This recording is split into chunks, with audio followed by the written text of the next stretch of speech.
This is Albert Ngo, Portfolio Manager at Empire Life Investments and the lead manager of the Strategic Corporate Bond Fund.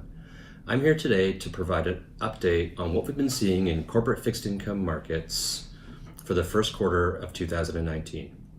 But before we get to corporates, let's start off with the Fed. During the quarter, the Fed made a couple policy announcements that felt like quite a U-turn from what they were guiding to earlier in December. First, they reduced their number of projected interest rate hikes in 2019 from 2 to 0. And secondly, they announced that they'd be ending the quantitative tightening program in September 2019. This is a big reversal to the guidance they were providing in December when they said that quantitative tightening would continue on automatic pilot. So with the dovish Fed, the US 10-year declined from 2.7% to 2.4%, and the Canadian 10-year declined from 2% to 1.6%.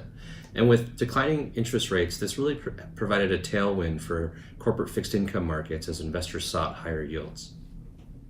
In the US, during the first quarter, US investment grade, high yield, and floating rate loans all generated the highest quarterly return since the financial crisis.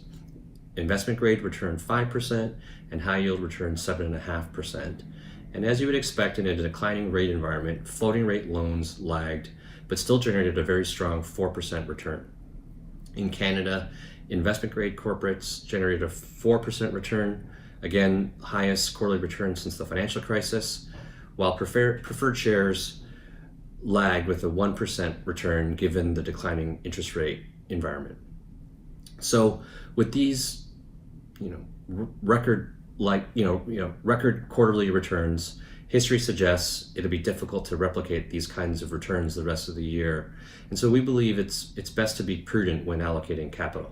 Now, as is always, the goal of the Empire Life Strategic Corporate Bond Fund is really to provide a diversifier to your fixed income investments.